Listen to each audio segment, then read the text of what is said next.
Hello dear students, कैसे हैं आप सभी। आई होप आप सभी बहुत अच्छे होंगे। आप सभी का स्वागत है राय स्मार्ट हिंदी यूट्यूब चैनल पर। मैं तरुणा भारद्वाज अब आपको कराऊंगी एक वेरी इंपॉर्टेंट टॉपिक है हमारा वर्षण, प्रिसिपिटेशन। क्योंकि यहाँ पर जो स्टूडेंट्स हैं मैंने देखा है वर्षा और वर्षण दोनों को ही एक ही समझ लेते हैं, लेकिन आज हम पूरा चैप्टर समझेंगे। थ्योरी वाला चैप्टर है, वेरी इंपॉर्टेंट है, काफ़ी कंसेप्चुअल क्वेश्चन यहाँ से देखे गए हैं। कुछ टॉपिक्स ऐसे होते हैं कि जो आप खुद पढ़ेंगे तो याद हो जाएंगे, लेकिन बच्चों कुछ टॉपिक्स ऐसे होते हैं वो समझने ही पड़ते हैं, क्योंकि शब्दों का सारा खेल है, वर्ड्स का सारा खेल है। अगर शब्दों का आपको सही मतलब पता है तो आप सही आंसर कर देंगे, और अगर शब्दों का ही मतलब नहीं पता है आपको, बहुत सारी चीज़ें आपने पढ़ ली, बार बार आपने रिवाइज किया तो वो गलत हो जाता है। तो आइए, आज का टॉपिक रहने वाला है वेरी इंटरेस्टिंग। आप एसएससी एग्जाम दीजिए, टीचिंग एग्जाम दीजिए, आप सीएचएसएल दीजिए, एमटीएस एग्जाम दीजिए, तो यहाँ से काफ़ी क्वेश्चंस देखने को मिल रहे हैं, और फिजिकल ज्योग्राफी का ये एक टॉपिक है। तो सबसे पहले हम देखते हैं, एक शब्द है आपका वर्षण, प्रिसिपिटेशन। इसका मतलब क्या है? तो देखिए बच्चों, हमारा ये एटमॉस्फेयर है। इस एटमॉस्फेयर में क्या होता है? इस एटमॉस्फेयर में बहुत सारी वाटर वेपर होती है। क्या होता है? जल वाष्प होती है, वाटर वेपर होती है। अब क्वेश्चन ये भी आता है, जल वाष्प वाटर वेपर किसे कहते हैं? तो वायुमंडल में जो जल है वो गैस के रूप में, किसके रूप में? गैस के रूप में है। तो gases state of water in the atmosphere called water vapour. वायुमंडल में जो जल का गैसीय रूप है उसको हम जलवाष्प कहते हैं। अब सनरेज आती हैं, सनरेज की वजह से जो अर्थ सरफेस का वाटर है वो सारा का सारा वाटर वेपर बन के आ जाता है आपके एटमॉस्फेयर में। अब जो ये वाटर वेपर है, अब ये बहुत सारे रूपों में पृथ्वी के सरफेस पर गिरती है। क्योंकि देखिए होता क्या है, अर्थ सरफेस से जब आप ऊपर की तरफ जाओगे तो ऊपर की तरफ जाने पर टेम्परेचर कम होता है ट्रोपोस्फियर में। तो जैसे ही टेम्परेचर कम होगा तो जो हमारा गैसेस स्टेट है वाटर की, वो किस में? या तो कभी कभी वो आइस पार्टिकल्स में चेंज होगा, या फिर कभी वो जल की बूंदों में, वाटर ड्रॉपलेट्स में चेंज होगा, और वो पृथ्वी के नीचे फिर गिरने लगेगा। तो इसी तरह से क्या होगा, जो हमारा जल का गैसीय रूप है वायुमंडल में, अब वो अर्थ सरफेस पर भी आएगा। वाटर साइकिल तो आपने पढ़ा ही होगा, तो कमेंट करके बताइए किस किसने वाटर साइकिल पढ़ा है। जो जल जाएगा एटमॉस्फेयर में वो वापस भी आएगा अर्थ सरफेस पर। तो वो कितने रूपों में वापस आ रहा है, जितने भी रूपों में वापस आ रहा है उसके लिए हम शब्द यूज करते हैं वर्षण। ठीक है, उसको हम वर्षा नहीं बोलेंगे, क्योंकि जो वर्षण है देखिए वो किस रूप में होगा? वो जल की बूंदों के रूप में भी होगा। आइए हम देखते हैं किस किस रूप में होगा। वो जल की बूंदों के रूप में भी होता है, वाटर ड्रॉपलेट्स के रूप में भी हो सकता है, वो हेल फॉल भी हो सकता है, या हेलिंग भी हो सकता है, वो ओले के रूप में भी आ सकता है, वो स्लीट के रूप में भी आ सकता है, वो स्नोफॉल के रूप में आ सकता है, वो फॉग के रूप में आ सकता है। तो फॉग, ड्यू, स्मॉग, आपका हिमपात, ओला, रेनफॉल, स्लीट, ये सभी वर्षण के प्रकार हैं। ठीक है, तो वर्षण एक बड़ी प्रक्रिया है। जैसे अगर हम बात करें टीचिंग और या लर्निंग, अभी आप सीख रहे हो और मैं आपको टीच कर रही हूं, तो जो टीचिंग में है, कभी मैं लिखती हूं, कभी मैं बोलती हूं, तो इसके भी बहुत सारे प्रकार हैं। सेम वैसे ही वर्षण के भी बहुत सारे प्रकार हैं। हमारे वायुमंडल में जितनी भी जल वाष्प है, जितने भी रूपों में वो पृथ्वी के धरातल पर गिरेगी, उसको हम, उस प्रक्रिया को हम बोलते हैं वर्षण, प्रिसिपिटेशन। क्लियर हुआ? तो अब हम एक एक करके पढ़ते हैं। चलिए, सबसे पहले हम देखते हैं वर्षा किसे कहते हैं। तो सभी वर्षा का आनंद भी लेते हैं, सबको अच्छा भी लगता है। जैसे ही वर्षा होती है तो मौसम सुहावना भी हो जाता है। लेकिन अगर ज्योग्राफी में ये क्वेश्चन मिल जाए वर्षा किसे कहते हैं, तो किसे कहते हैं? तो वेरी सिंपल बच्चों, जल की बूंदों को। जब वायुमंडल में स्थित जो जल है, जो गैस के रूप में है, वो जल की बूंदों के रूप में पृथ्वी के धरातल पर गिरे, इसमें जल की बूंद गिरेंगी केवल। ठीक है, तो जल की बूंदों के रूप में जब पृथ्वी पर वायुमंडल की जलवाष्प गिरेगी संघनन की क्रिया के द्वारा, कंडेंसेशन के द्वारा, तो उसको हम बोलते हैं वर्षा। क्लियर? अगर हम बात करें, दूसरा है आपका हेलिंग या हेलफॉल, ओला। तो ओले में क्या होगा? देखिए, वायुमंडल में जो भी जलवाष्प है, जब वो बर्फ की गोल और ठोस गोलियों में पृथ्वी के धरातल पर गिरेगा, किसमें? बर्फ की गोल गोलियां होंगी और ठोस होंगी। जब भी आप देखेंगे जब ओले पड़ते हैं वो तो solid bodies of ice and round. तो इंपॉर्टेंट क्वेश्चन आता है कि वायुमंडल में जो वाटर वेपर है, जब वो बर्फ की गोल और ठोस गोलियों में, round and solid body of ice में चेंज हो जाए, तो आप उसके लिए क्या वर्ड यूज करोगे? तो उसके लिए हम यूज करते हैं ओला। और कई बार ऐसा भी होता है सूखे ओले भी पड़ते हैं। ठीक है ना, ये सिर्फ ओले पड़ रहे हैं। और देखिए, स्नोफॉल और ओले में दोनों में डिफरेंस होता है। जो ओला होगा वो ठोस होगा और उसकी शेप होगी कैसे? राउंड। ट्राइंगल या रेक्टेंगुलर नहीं होगी, वो राउंड शेप में ही होगा हमेशा ओला, आप उसमें कोई दूसरी शेप नहीं देख सकते। और साथ ही साथ इसमें क्या होगा, ये बिल्कुल सॉलिड होगा, ठोस होगा। जबकि अगर आप माउंटेन्स एरिया पर जाएंगे या पोलर रीजन पर जाएंगे, वहां पर जो स्नोफॉल होगा वो कैसा होगा, स्नोफॉल वो थोड़ा सॉफ्ट होगा और उसकी कोई आकृति, एक स्पेसिफिक शेप नहीं होगी, वो किसी भी आकार में, बड़े टुकड़ों में, छोटे टुकड़ों में, और वो बर्फ सॉफ्ट होती है। अगर इससे कंपेयर करेंगे, ये सॉलिड होगी और वो सॉफ्ट होती है। तो याद रखना, आपसे क्वेश्चन आएगा, क्वेश्चन की लैंग्वेज ऐसे ही होगी कि जब वायुमंडल की जो वाटर वेपर है, जल वाष्प है, वो बर्फ की गोल और ठोस गोले में बदल जाए तो इसको हम क्या कहेंगे, तो वेरी सिंपल, इसको हम ओला कहेंगे। सबने कभी ना कभी तो अपने जीवन में ओले देखे ही होंगे। सबसे पहले मैं आपको बात करूं बच्चों, जो भी अगर कोई डाउट है वो कमेंट बॉक्स में आप जरूर पूछिए, क्योंकि डाउट्स क्लियर करने ही आप क्लास में आते हैं। नेक्स्ट हम बात करते हैं स्लीट क्या है। तो बताइए स्लीट क्या है। अब क्वेश्चन में आता है स्लीट क्या है, तो वेरी सिंपल, आपने कभी कभी देखा होगा जल की बूंदें, वाटर ड्रॉपलेट्स और जो बर्फ की गोल और ठोस गोलियां हैं, solid and round bodies of ice, दोनों ही पृथ्वी के धरातल पर गिरती हैं। जो वायुमंडल की वाटर वेपर है वो बर्फ के रूप में भी बदल जाती है और वाटर ड्रॉपलेट्स के रूप में भी बदल जाती है, तो इसको हम बोलते हैं स्लीट। तो क्वेश्चन ऐसे भी आता है कि जब वर्षा और ओले एक साथ गिरते हैं तो उसको आप क्या कहते हैं।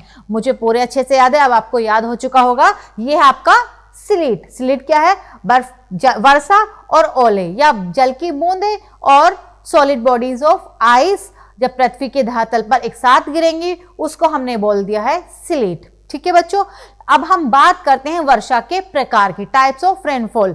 ठीक है, देखिए वर्षा आपने समझ लिया क्या होता है, तो वर्षा होता है जल की बूंद। लेकिन आपको पता है जो जल की बूंद पृथ्वी के धरातल पर गिरती है ये अलग अलग तरीकों से गिरती है। तो गिरेगी जल की बूंद ही, लेकिन वो अलग अलग तरीकों से गिरेगी, अलग अलग क्षेत्रों में गिरेगी, तो हमने उसको वर्षा के प्रकारों में बांट दिया, types of rainfall. Very important question यहाँ से खूब देखे गए हैं। तो आइए समझते हैं वर्षा के प्रकार, टाइप्स ऑफ रेनफॉल। पहला प्रकार हम पढ़ेंगे कॉन्वेंशनल रेनफॉल, संवहनीय वर्षा। ठीक है, अब ये इसका मतलब क्या है, संवहनीय वर्षा में क्या होगा, तो डरने की जरूरत नहीं है। संवहनीय वर्षा में भी बारिश होगी, जल की बूंद होंगी।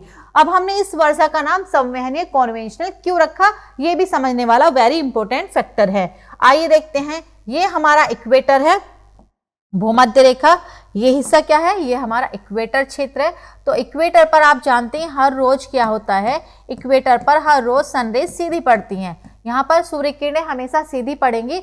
जैसे ही यहाँ पर सूर्य किरणें सीधी पड़ेंगी तो यहाँ की जो भी वायु है, जो भी एयर है, क्या हो जाएगी, हॉट एयर हो जाएगी, गर्म वायु हो जाएगी। कैसी हो जाएगी बच्चों, गर्म वायु हो जाएगी।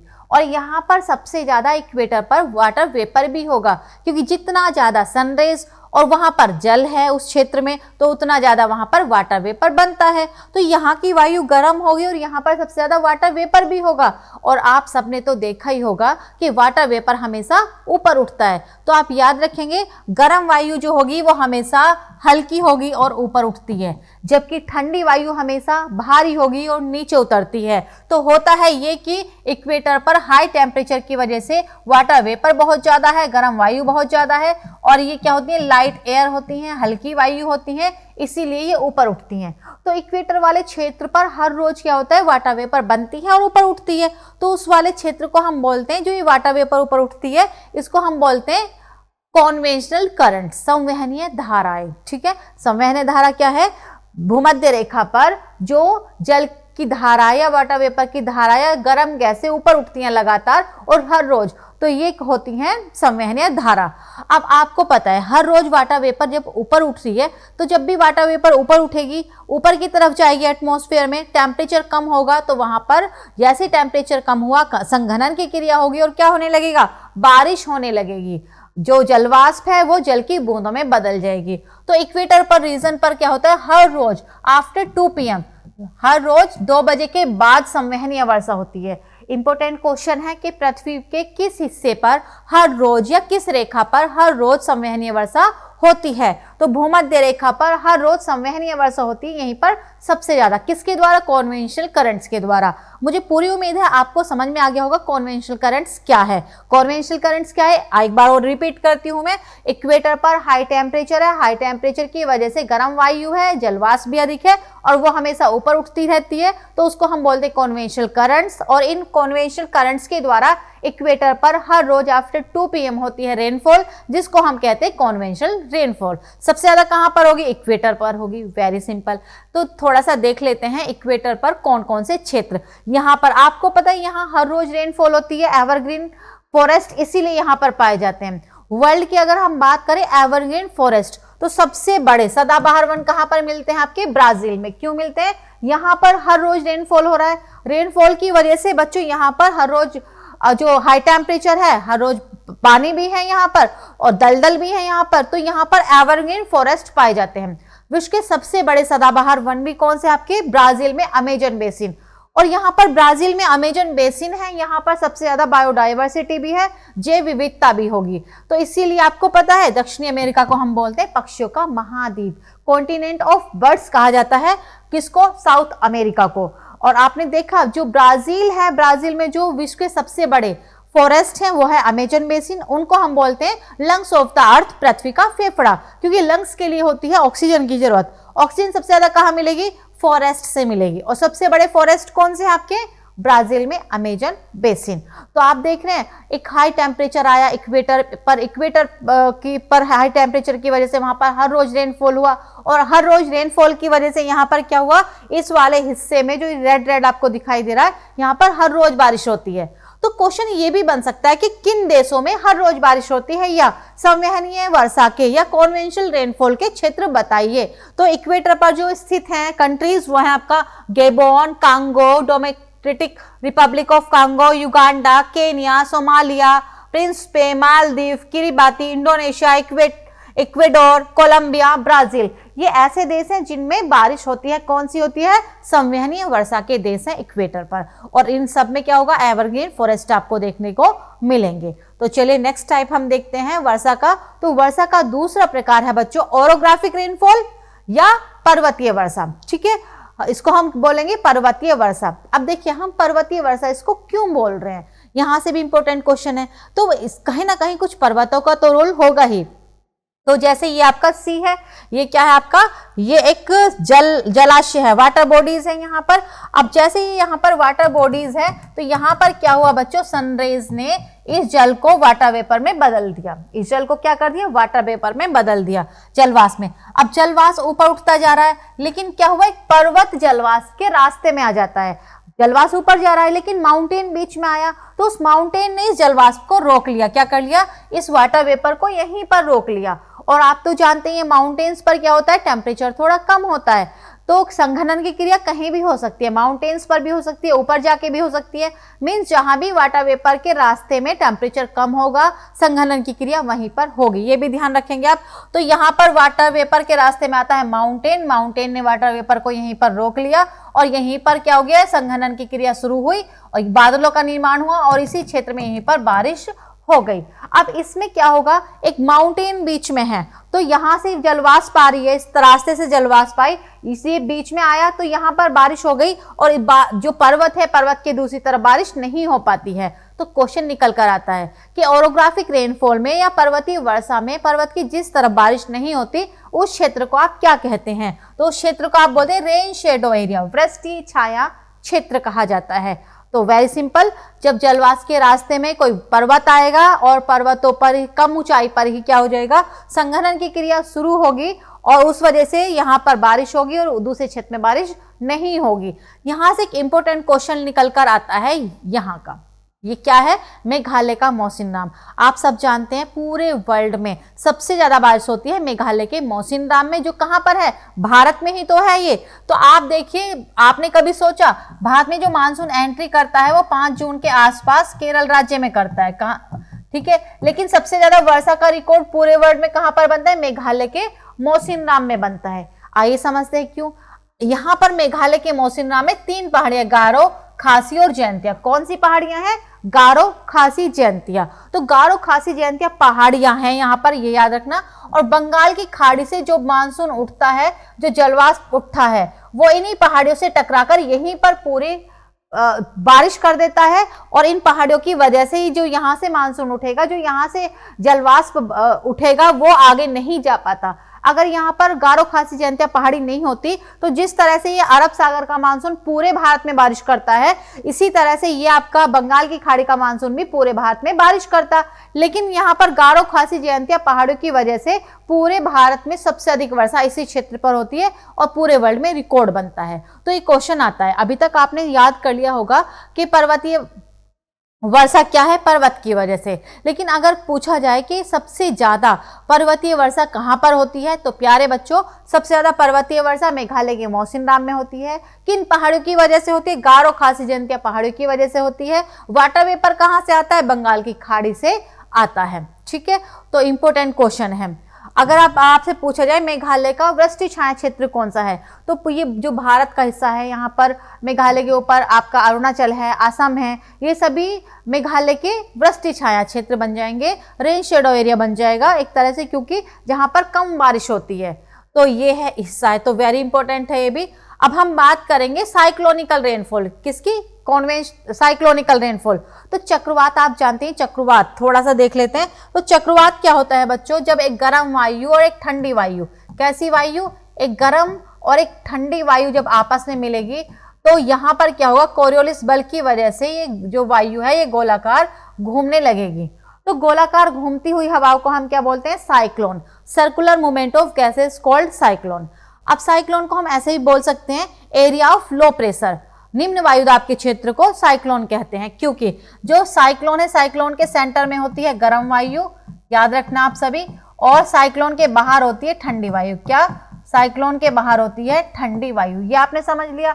अब जब भी बारिश होगी, आप देख रहे थे हर वर्षा में क्या होगा? गर्म वायु होगी, क्योंकि गर्म वायु में जलवाष्प होगी, और फिर जो टेम्परेचर है, जैसे टेम्परेचर कम हुआ तो फिर वो बारिश में बदल जाती है वाटर वेपर। तो अब साइक्लोन में आप देखेंगे तो गर्म वायु भी है और ठंडी वायु भी है। आपने कभी नोटिस किया जो साइक्लोन का ओरिजिन होता है, साइक्लोन की उत्पत्ति होती है, वो समाप्त भी तो होते हैं। ऐसा थोड़ी जो साइक्लोन बना और वो घूमते ही रहता है। साइक्लोन कब बने? जब दो तरह की वायु थी, एक गर्म वायु थी और एक ठंडी वायु थी। गर्म और ठंडी वायु के मिलने से कोरियोलिस बल उस पर फोर्स लगता है और उसकी वजह से साइक्लोन बनता है। तो अब क्या होगा? जो ये वायु है घूम रही है धीरे धीरे, तो जो गर्म वायु है वो बाहर की तरफ वायु आएगी। गर्म वायु के पास वाटर वेपर है यहाँ पर, तो ये धीरे धीरे घूमती हुई बाहर आ जाएगी, और जैसे ये बाहर आई तो ठंडी वायु ने यहाँ का टेम्परेचर कम किया हुआ है, और यहाँ पर साइक्लोन के बाहरी क्षेत्र पर क्या होगा? कंडेंसेशन होगा, बादलों का निर्माण होगा, और साइक्लोन के बाहर वाले क्षेत्र में बारिश होगी। तो क्वेश्चन ये आता है कि साइक्लोन के बाद बारिश होती है, पहले होती है, साथ साथ? तो पहला क्वेश्चन इंपॉर्टेंट है, साइक्लोन के बाद बारिश होती है, क्योंकि पहले आंधी तूफान आएंगे, पहले गर्म और ठंडी वायु आपस में मिलेंगी, गोलाकार हवाएं घूमने लगेंगी, उसके बाद साइक्लोन के बाहरी क्षेत्र पर, मध्य क्षेत्र में नहीं आएगी, ना ही सेंटर में आएगी, साइक्लोन के बाहर। याद रखना, जहां पर साइक्लोन का ओरिजिन होगा वहां पर रेनफॉल नहीं होगी, उसके आसपास के क्षेत्र पर बारिश होगी, क्योंकि हमें जब टेम्परेचर हाई है तो उसको लो करना है, उसको कम करना है, तभी कंडेंसेशन होगा। और कौन करेगा टेम्परेचर कम? ठंडी वायु करेगी। ठंडी वायु साइक्लोन के किस पार्ट में है? बाहरी भाग में है। तो साइक्लोन के बाद साइक्लोन के बाहरी भाग में हमेशा बारिश होती है। जो साइक्लोन का सेंटर है यहाँ पर बारिश नहीं होती। जो साइक्लोन जहां ओरिजिन होगी साइक्लोन की, वहां बारिश नहीं होगी, और इस वाले हिस्से को हम बोलते हैं eye of the cyclone. Eye of the cyclone. Important question है ये भी। साइक्लोन के किस भाग को आई ऑफ द साइक्लोन कहा जाता है? चक्रवात का चक्षु या चक्रवात की आंख कही जाती है। तो चक्रवात के सेंटर को चक्रवात का चक्षु कहा जाता है, और जो बाहरी क्षेत्र है वहां बारिश होती है। तो इस तरह से इंपॉर्टेंट क्वेश्चन निकल कर आते हैं। अगर अब आपसे क्वेश्चन आ जाए कि भारत के किस हिस्से में सबसे ज्यादा साइक्लोनिकल रेनफॉल होती है, चक्रवातीय वर्षा होती है, तो आपको पता ही है भारत के 9 तटीय राज्य, कितने? 9 कोस्टल स्टेट हैं, और 9 कोस्टल स्टेट में ही साइक्लोन आने की सबसे ज्यादा संभावनाएं होती हैं, क्योंकि यहाँ पर गर्म वायु होती है, यहाँ पर ठंडी वायु होती है। ये भारत के तट हैं, ये भारत के कोस्ट है। तो जो 9 तटीय राज्य हैं भारत के, उन्हीं में सबसे ज्यादा साइक्लोनिकल रेनफॉल आने की संभावनाएं रहती हैं। तो इस तरह से आज की क्लास में आपने पढ़ा वर्षण के प्रकार और वर्षा के प्रकार। वर्षा और वर्षण में क्या अंतर है ये आपने समझ ही लिया होगा, मुझे पूरी उम्मीद है। तो आप सभी कमेंट करके जरूर बताइए, खुद अपने शब्दों में लिखकर वर्षण प्रिसिपिटेशन क्या है और वर्षा क्या है, और वर्षा के जो प्रकार हैं उनसे कैसे कैसे क्वेश्चन बनते हैं और उनमें क्या अंतर है, क्योंकि हर तीनों प्रकार की वर्षा में क्या होगा, जल की बूंद पृथ्वी के धरातल पर गिरेंगी। कहां पर गिर रही है, कौन सी वर्षा कहां पर हो रही है, तो याद रखना आप कॉन्वेंशनल रेनफॉल इक्वेटर पर सबसे ज्यादा होगी, ठीक है, पूरे वर्ल्ड में। और आपका ओरोग्राफिक रेनफॉल कहां पर होगी, मेघालय के मौसिनराम में होगी। गारो खासी जयंतिया पहाड़ियों के टकराने से होगी। दूसरा आपका जो साइक्लोनिकल रेनफॉल है वो कोस्टल एरिया तटीय क्षेत्रों पर होगी। तो वृष्टि छाया क्षेत्र आप याद रखेंगे किसको कहते हैं, आई ऑफ द साइक्लोन किसे कहते हैं, ये सभी इंपॉर्टेंट क्वेश्चन निकल कर आते हैं। आप आंसर देंगे, ये आपके लिए आंसर है, एक तरह से कमेंट में कर सकते हैं। साइक्लोन के किस भाग में बारिश होती है, किस भाग को चक्रवात का चक्षु कहा जाता है, चक्रवात कहाँ पर बनते हैं, माउंटेन्स बन पड़ते हैं, प्लेट्यूज पर बनते हैं या फिर तटीय क्षेत्रों पर बनते हैं, ठीक है। भूमध्य रेखा पर कैसी धाराओं की उत्पत्ति होती है, कब होती है, कौन कौन से इक्वेटर पर बारिश, कौन कौन से इक्वेटर पर स्थित कौन सी कंट्रीज हैं जिनमें कॉन्वेंशनल रेनफॉल होती है, किनमें एवरग्रीन फॉरेस्ट पाए जाते हैं। तो ऐसे क्वेश्चन के आंसर आज की क्लास से आपको मिल जाएंगे और इस तरह के क्वेश्चन आपको एग्जाम में खूब देखने को मिलते हैं आज के टॉपिक से। तो मुझे पूरी उम्मीद है आप सबको समझ में आया है। अगर कोई कहीं डाउट है तो अभी कमेंट कीजिए, हम आपके कमेंट का पूरा आंसर देंगे। और हर क्लास का पीडीएफ लेने के लिए आप जानते हैं आपको करना है टेलीग्राम चैनल ज्वाइन, जिसका लिंक दिया हुआ है डिस्क्रिप्शन बॉक्स में। और हमारा नंबर है 8282270999, उस नंबर पर भी आप कॉल करके अपने डाउट्स पूछ सकते हैं। तो लगातार बने रहिए rise smart Hindi YouTube channel पर, क्योंकि आपको यहाँ पर मिलता है हर तरह की चीजें। यहाँ पर क्वेश्चन भी मिलेंगे, यहाँ पर थ्योरी भी मिलेगी। आपके सिलेक्शन के लिए जिस चीज की भी जरूरत है वो आपको rise smart Hindi YouTube channel पर मिल जाएगा इजीली। जाइए प्लेलिस्ट वाले ऑप्शन में, हर प्लेलिस्ट वाले ऑप्शन पर आप क्लिक करेंगे तो आपको कुछ ना कुछ मिलेगा, ठीक है। तो बने रहिए राइज स्मार्ट हिंदी के साथ रेगुलर। अपना ध्यान रखें और रेगुलर पढ़ें, राइज स्मार्ट के साथ लगातार पढ़ना है और थकना बिल्कुल नहीं है जब तक आपको अपना टारगेट, अपना एम नहीं मिल जाता। और आप हमारे देश के युवा हैं और आपको जानकर बहुत खुशी भी होगी, पूरे विश्व में सबसे ज्यादा युवा यंग भारत में ही हैं। तो आपके पास बहुत एनर्जी है, अच्छा माइंड है, अच्छा आईक्यू लेवल है। तो इसका और पूरा राइज स्मार्ट आपके साथ है, राइज स्मार्ट की पूरी टीम आपके साथ है। तो यूज कीजिए अपना एक एक सिंगल मिनट अपने एजुकेशन में इन्वेस्ट कीजिए। सबसे अच्छा इन्वेस्टमेंट होता है एजुकेशन। तो पढ़ें और जीवन में आगे बढ़ें। थैंक यू बच्चों एंड गुड लक।